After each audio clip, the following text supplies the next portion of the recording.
Hey everyone, and welcome to the Sydney One Piece Regionals. We are here at the Hertzville Centre. I'm joined by Kevin. Kevin, how are you this morning? Pretty good. Going through all the morning formalities and we're ready to play some One Piece. Yeah, sounds good. All the players are sitting down ready for their round one.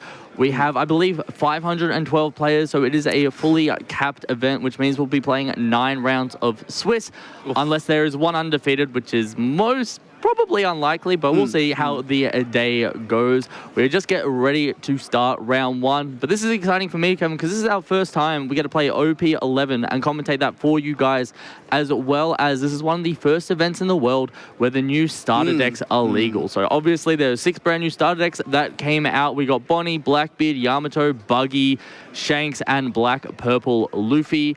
And we're keen to see some of those decks in action. 100%.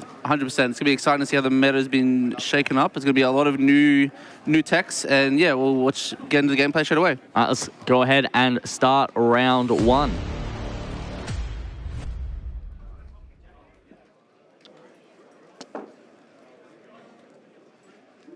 It looks like players are setting up here for their round one.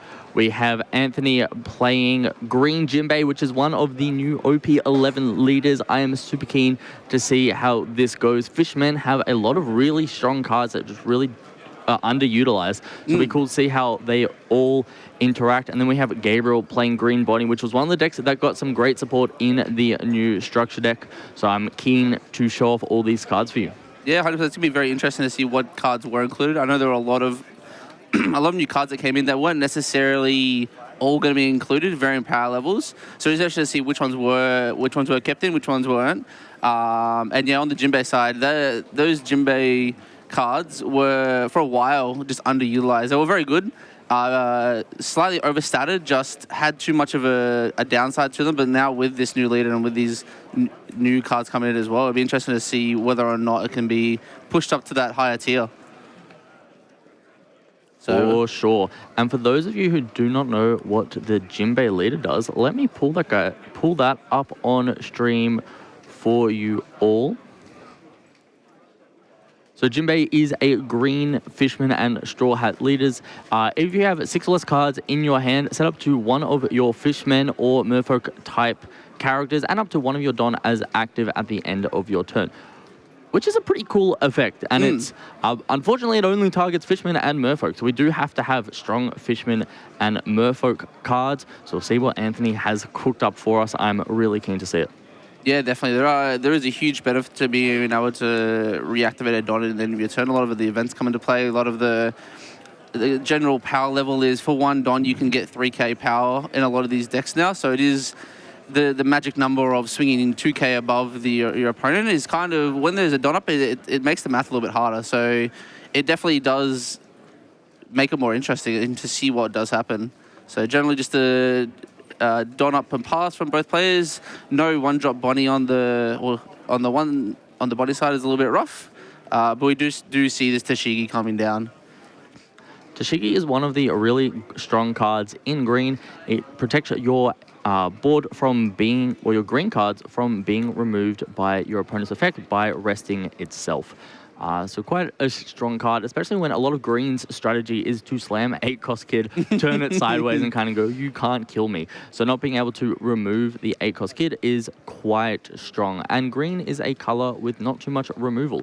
So it is definitely one where protecting kid, or having a way to protect kid, makes it even harder to kill kid, because you can't even kill the Tashigi quite easily. Yeah, for sure. So there's a few cards like the Don Resonate as well. The 2-drop is a very similar effect, is where you can carry this instead of the card being carried. So just green having more options to play into that is huge. It means the survivability of your cards, when not being swung into, is a lot better now. Yeah, definitely, for sure. We do see Anthony play down that 2k Hachan. It probably means his hand isn't very good, unless this has some spicy strategy we're keen to see. The good thing, though, is because you can re-stand it at the end of your turn, it's something that's not really a liability to be swung into. So it does mean that Anthony's able to force his opponent to swing into his life, which is a quite strong thing to do, especially if you're trying to play 8-cost kit. I'm not sure if he is. Yeah, free poke, as we like to call it, is definitely good. So the ability to not lose cards or have them be threatened is very good. So if you have a 4K card in rest mode, it's generally going to be easier to remove that than a 5K leader. Very hard to defend. So generally you don't want to leave things in rest mode that are weaker than your leader, because it's just a more efficient swing for your opponent. So being able to restand that and just essentially get that one card out of hand every turn is huge. So we do see the new SR Jinbei come down. Beautiful card. Does a lot of work in the pre-release. So on play, if your leader is the Fishman or Merfolk, you get to rest up to one of your opponent's characters with a cost 5 less. And then once per turn, one of your Merfolk or Fishman characters can attack a character on the turn it is played. So essentially giving a card like a mini rush. It definitely helps with this board-centric focus that this deck likes to have. Unfortunately, having to eat the first couple of hits there, Anthony does have more than 6 cards in hand, so it does mean he doesn't get that restand effect and untap. So maybe giving a bit of an indication to Gabriel that his counter in hand might be a little bit lower than he likes. And so we have to see what Gabriel can do with that information. For sure, but this Jinbei being an 8K body makes it quite hard to remove. 8K for 6 is a very nice stat line to begin with, and having effects on top of it makes it a very powerful card. For sure. And cards like that Rosinante are one that Green really wants to stick on the board, especially when that 8-cost kid is around, because the Rosinante has an effect that when one of your rest mode cards is KO'd, you can trash Rosinante instead. So even if the blocker is rested, it still has that effect. So if you swing big into kid, you just don't get to do much when that Rosinante is around. So Anthony clearing that is quite strong. We do see the 5-cost carrot come down, which will stun one of Anthony's 7 or lessers on play and on attack. So it looks like there's a good chance that Jinbei is not going to become active for a very long time. That is true. It does still get the activated main effect, which is nice. Can still give like a mini rush to something else. But we'll have to see. So you'll need to be able to rest some characters to get that effect. It'll be interesting to see what the next card coming down. Is it just another Jinbei? Is it a 5-cost coming down? It does seem to be the 5-cost Fisher Tiger. The effect this character can attack characters on the turn in which it is played, so a similar effect to the 6-cost. And then on play, if your leader is this leader or another one with the same typing, rest up to opponent's characters a cost of 6 or less. So a lot of this, it does seem Jinbei is very much board focused of, I'm just going to rest your characters on play and then swing into them with everything I can. So going in for a nice 9K into that 6K, asking for 2 2Ks. And just saying, well, you're going to rest something anyway, so there's no point me spraying that Don. I might as well just put them all under the biggest attack and just swing into it and just see what you can do about it. Looking into Gabriel's hand, it does look very, very sparse of counter. Only having the 1 2K, I think, in hand at the moment. And I mean, that could be a problem when you run a lot of high-costed cards like Bonnie tends to do. Once it gets to the late game, it plays cards that are quite annoying, but down in the early game, I mean, these cards aren't doing much, so they can fill up your hand, but Bonnie is very good at getting to the late game with a high life total due to that leader effect, so it can be a little bit greedy in deck construction. Yeah, for sure. So up to the 8th Don. I believe it's 9 for Gabriel. 9, yeah, can't do math. Just swinging for a poke with the 5, playing 9 for that beautiful Shanks. So when this card came out, it improved the body deck heaps. It gave it that removal was kind of lacking to be able to deal with some of these bigger threats, especially cards in the mirror where the body mirror just turned into play big boys and just turn them sideways. Similar to, I guess, what the blue-purple mirror is like now for Luffy. So having this card just means you now get a removal, on-tempo removal, plus 11k swing next turn.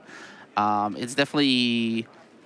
It's a very strong card. Very strong card, very strong tempo play. If you feel safe to play this card, you're normally in a very strong position. So 4 life for Gabriel, he's in no threat of dying. For sure, he is tapped out this turn. I don't know what that means in terms of how much pressure Anthony can put on, but playing another Fisher Tiger down to rest and then swing into the Tashigi. This deck has a lot of board control for low to the ground cards. However, I don't know how strong it will be dealing with all these big bodies that we can see Gabriel is going to throw down at some point. So unless Anthony has his own big bodies to kind of match tempo, it could get a little rough. But this seems like a good turn for him to apply some pressure, put on the pace. He has 3 more swings he can do into leader at the moment. And we know Gabriel's hand is not very strong on counter. Anthony probably doesn't know that, though. That is true, yeah. It is a quite hard decision to make. We do see that come down. But the other thing is you don't really want to swing big numbers into Bonnie, because if you do, Bonnie just goes, okay, take kid. Yeah, correct. And that is definitely one of the strengths behind Bonnie as a deck. But we do see another new card. The cool thing about having new decks like Jinbei on stream is I can't tell you what all the cards do. Yeah. So we get to show off a bunch of really cool cards. So we do have this new Arlong, which is if your leader is a Fishman type and you have 3 or less life card and your opponent has 5 or more rested card, reduce the cost of this card in your hand by 3. So it's a 7k body for 4 Don, which at the end of the day is just good stats, right? We like having big numbers like that. Looks like Anthony chose not to swing with the Fisher Tiger or the Hachan, leaving 2 Don open. So he probably has some sort of defensive event coming down. Either that or he didn't want to give Gabriel too many cards just for Gabriel to slam a kid. Because that is always a scary thing to happen for a green player. Very interesting, the not swinging the Fisher Tiger. Maybe just not money, just going, okay, you can only remove 1 of my cards at most this turn, and I need them next turn to then swing. If we do see the kid down, we actually don't see any real defense for that kid, except for that 2-cost beige blocker. So it'd be interesting to see whether he chooses that. We do see the new 10-cost Beppo Laurie in his hand he's considering playing. We'll bring that up right now. Because lots of new cards, lots of new reading. On play, rest up to your opponent's characters, and the characters will not be active during your opponent's next refresh phase. Your opponent has 2 or more rested characters. Your leader gains 2 cost power until the end of your opponent's next phase. So we do see the general principle behind Bandai going, we're just going to give every leader more power now. It's an interesting thing where like a 5k baseline for a leader, unless your leader does a lot of things, it kind of just struggles into a lot of decks now. You see like UP becomes 6, GP Luffy becomes 6, Black Purple Luffy is now a 7k base leader, Whitebeard's coming back because it's 6 base. Just like the 6 just seems to be the new standard number for a leader. And so you see a lot of these 5k leaders either having to do insane things or having to play a different type of strategy into these decks.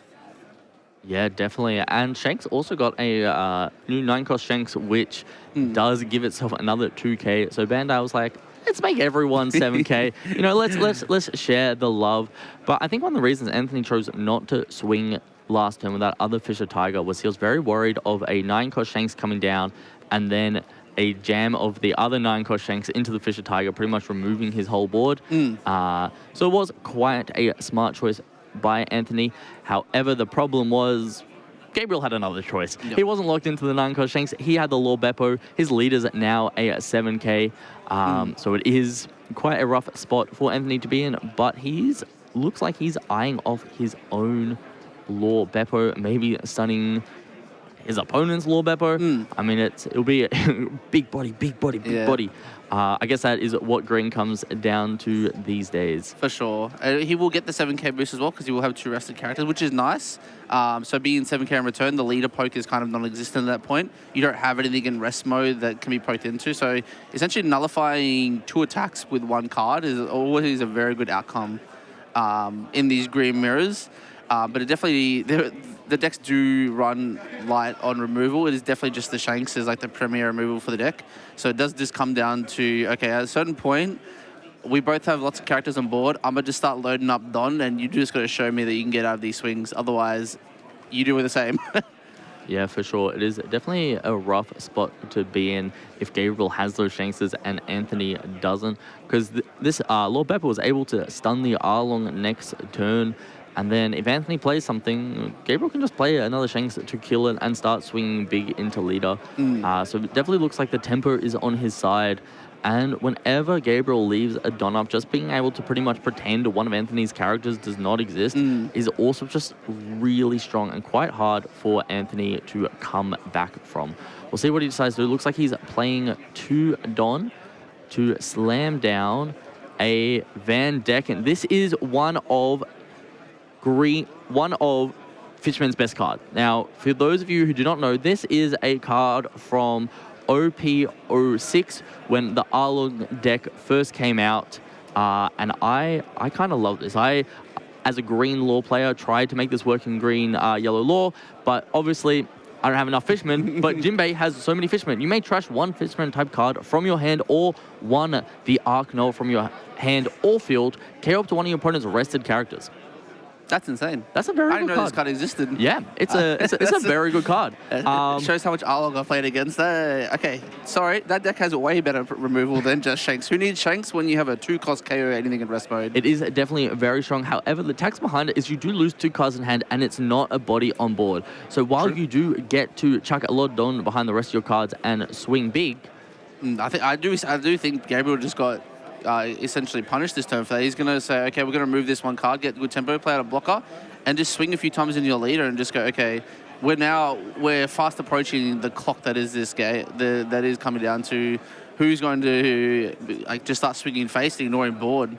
Definitely. And the spot that Anthony has got himself in is now Gabriel can't swing the Bonnie into any cards on the board. Whichever card that Gabriel chooses to swing into the Law Beppo is probably just going to get redirected into the beige. So Anthony's going to start his next turn with 3 characters that can attack. That Heartcharn's kind of been sitting there for the whole game going, I will be relevant at some point.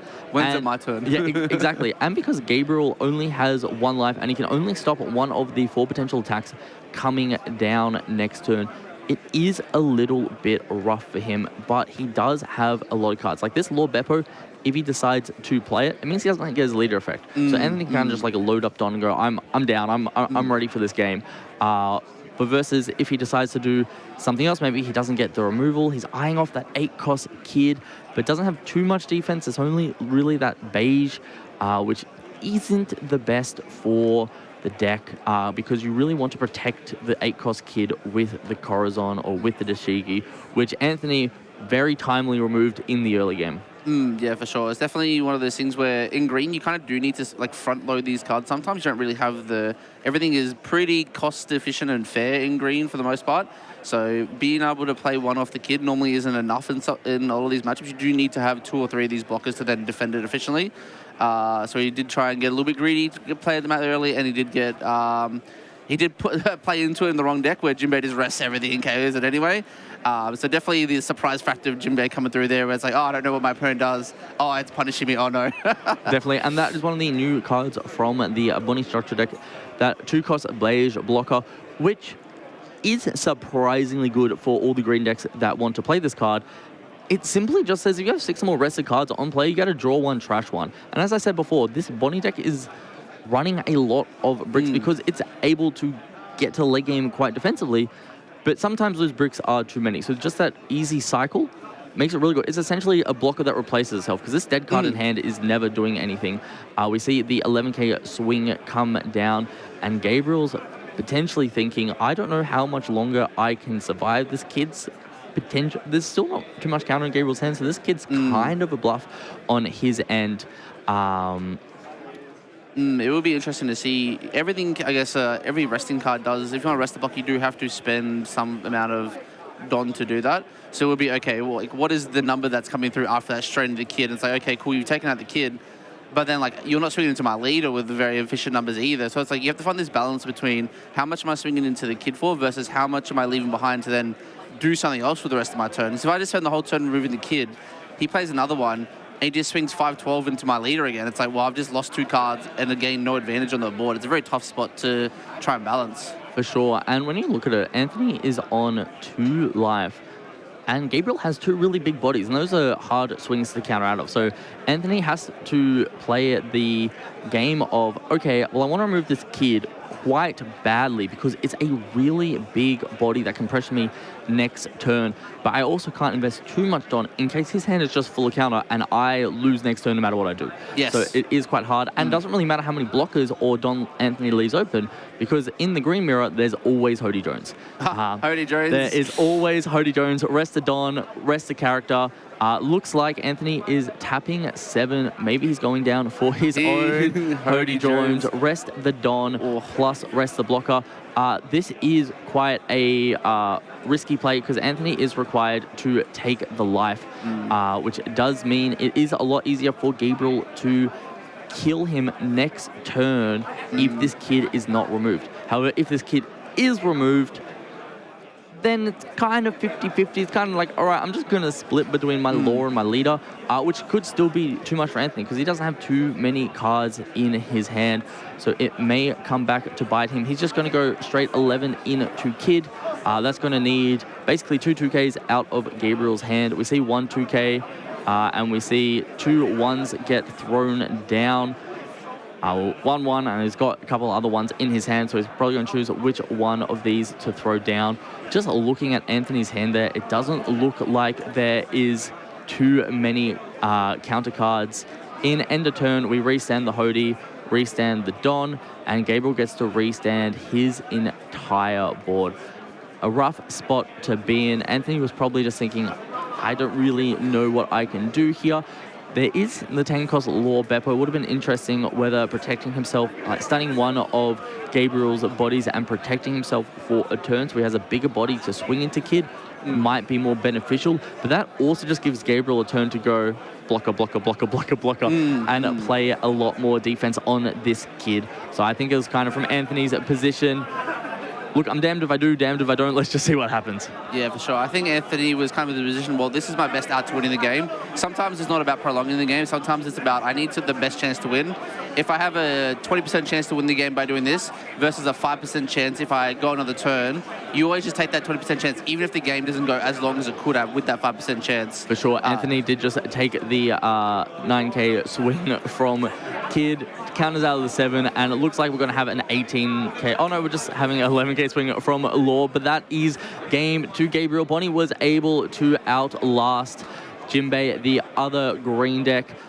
Look, I think in Green Mirrors, Bonnie's always going to have that upper edge just because the lead ability, but we did get a great showing from Jimbei, just showing, look, I am going to remove all your early bodies, so if you don't have too many cards out with that 8-cost Kid to protect it, I could win. Looks like Anthony is showing off some of the cool stuff he can do with his deck. He has that blocker Law, which plays down for 5, can pick up the Vander deck and play it back down to KO something else, which just sounds like an insane combo. If we saw it there, being able to kill the Kid because there was no protection behind it would have been extremely nasty. Anthony would have got another blocker there, would have been able to swing a couple times into life.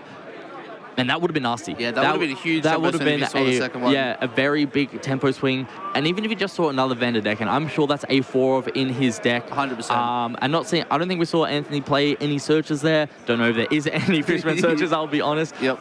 But look, that was a really cool showing for both these decks. We got to see a look at a bunch of new cards, which was really sick. We got to see the new Law Beppo. We got to see the new 6-cost Jimbei, the new 7-cost Arlong, the Fisher Tiger, the Beige Blocker. It was a real great showing of a bunch of new OP11 and whatever starter deck Bonnie is. I'm going to say 24, but it's probably not 24, right? It's like, there's a chance. It's probably wrong, but that's all right. 1 in 6 chance. Yeah, 1 in 6. Yeah. I don't know any of them. It could be a lot earlier, who knows. But yeah, that is our round 1. We've got a couple decent while till our next round starts. So we'll be wrapping it up here for you guys now, and we'll catch you at the start of the next round, and we'll try to show you off some other cool new decks from the starter decks from OP11 as well. Sounds good. I'm excited. And for all you Purple, if you enjoy